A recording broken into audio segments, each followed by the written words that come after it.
I wanted to make a video for a really long time, so I think today is the day.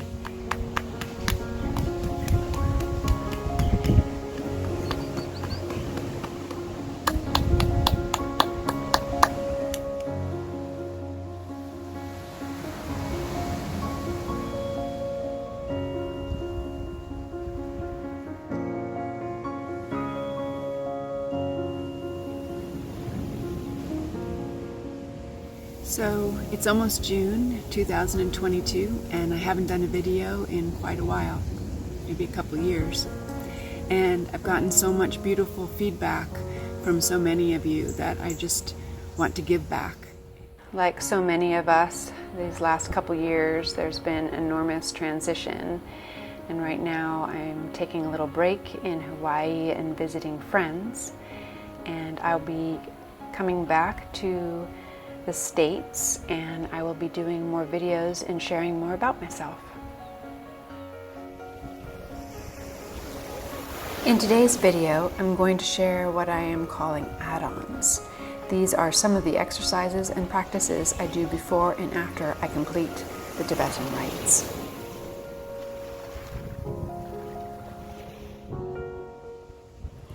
So before I start my 5 Tibetan rites, I like to just check in to see how my body is feeling.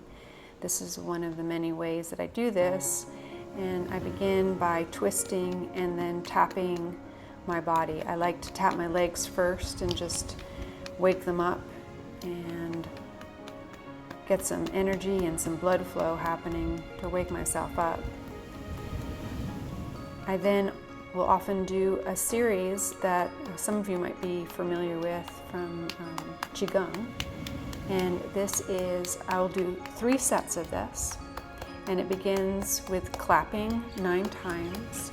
And then I'm cupping my hands. And then I am basically clapping the inside, my elbows 9 times. Then my armpits 9 times. And then my lower belly, my rib cage, my upper rib cage, and then my lower back. So I'll do this whole set 3 times.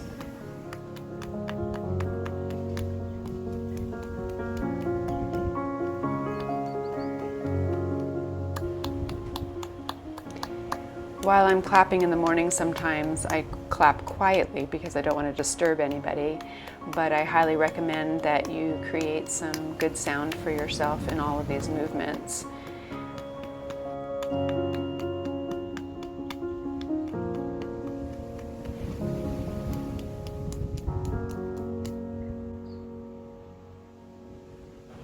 And I really like to shake my body out.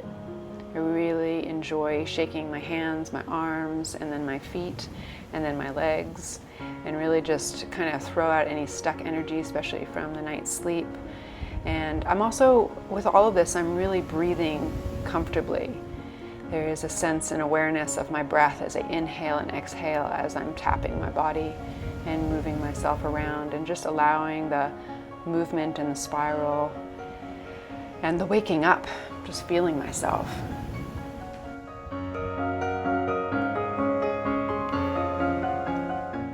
This next one that I do is basically a full squat. I personally do it with my feet together and bring my hands into a prayer position when I come down and lengthen my arms all the way up. There are many, many variations where you can get the benefit of doing the squat. And I think that a lot of people, when beginning, might be quite challenged. So I'm going to put some variations in towards the end of the video for you.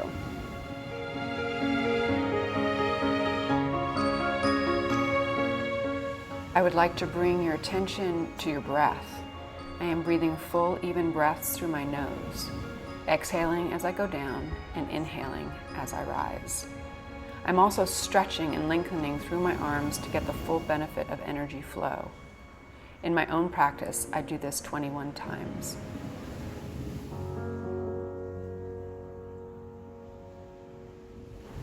Here I'd like to bring your awareness and attention to the shoulder blades. As you can see, I'm bringing my shoulder blades back and down so that they're on my spine, and I'm not hunching over. At the end of my physical practice, I like to do some breathing exercises. This is one of my favorite ones. If you notice here, my right hand is holding up 3 fingers, and that is referring to the count of the breath. And then my left hand is just expressing the inhale, the hold, and then the exhale. So in this part, I am inhaling for 4 counts, holding for 4 counts, and then exhaling for 4 counts. And then I immediately inhale, starting with the 4 counts again. I recommend starting with 3 counts and then slowly building up to 8 counts. I consider 1 set is the inhale, the hold, and the exhale, and I try to do 8 sets every day.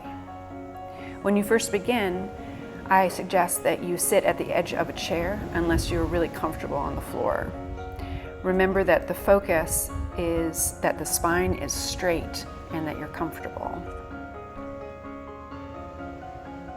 Oh, and by the way, you can just do this with your hands resting on your legs. These hand actions are only to help you see what I'm doing.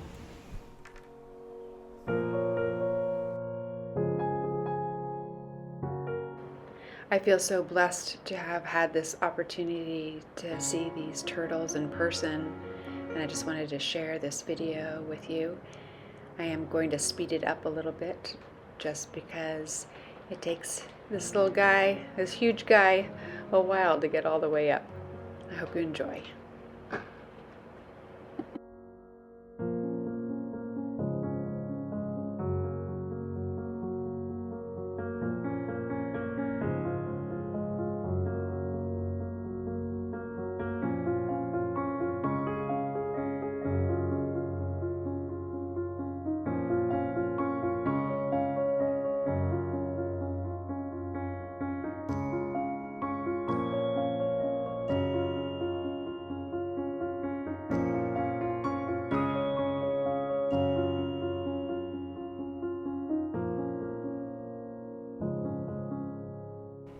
In this last part of the video, I'm going to go through some fundamentals of alignment, and then I'm going to give some alternatives and suggestions for moving towards the squats.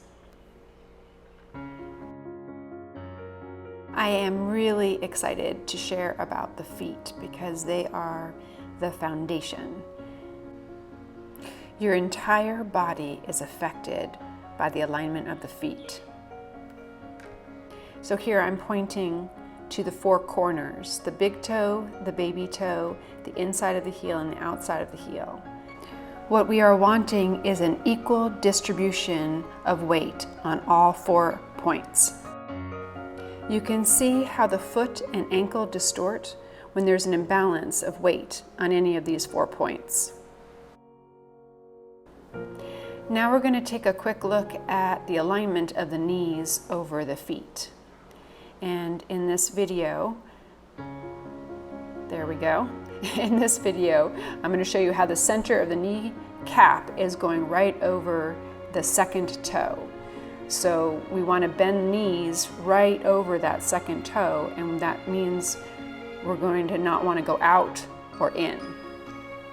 When I widen my legs to shoulder width, same thing goes here. I want my center of my kneecaps to go right over my second toes. We want to make sure that the knees are not falling inward or splaying out. Simultaneously, we're trying to remember the 4 points. Now here I'm going to go through basic alignment for sitting on a chair to do the breathing exercises. Here I have my heel right under the knee and the knee and hip aligned. My hip and my shoulder are in alignment, rolling my shoulders back and down with my heart coming forward and my ribs relaxing. The head presses back into the hand, or you can pull your hair up,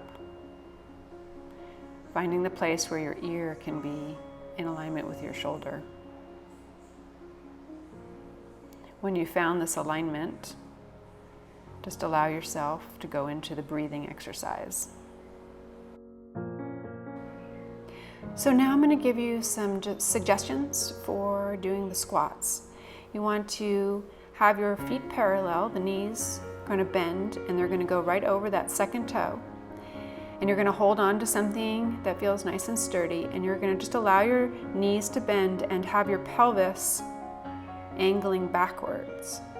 Right, so you want to feel as though you're not going down and up, but behind you as if you're sitting on a chair or a stool. And you want to make sure that you're not bending your whole body over, but that your eyes are straight ahead, looking straight ahead. And you can feel the awareness of the back of your head and your heart moving forward. It's a lot, and that's why we practice. Here I'm keeping my belly connected to my spine and my shoulder blades back and down. I recommend slowly building up to 21 of these, allowing yourself to just start maybe with 3, and then add another one, and then another one. One of the many challenges in learning how to do squats is how tight your Achilles tendon is. And I recommend that you do this stretch every day and do it very gently and don't push too hard, but I know that it has worked for me, and I can only hope that it will work for you. And now I'm going to demonstrate how I do a squat holding on and how I come up from the squat. And I just want you all to know that when I was in my 20s, I actually could not get down into a squat, and I just worked daily on it until I could, and it took a while.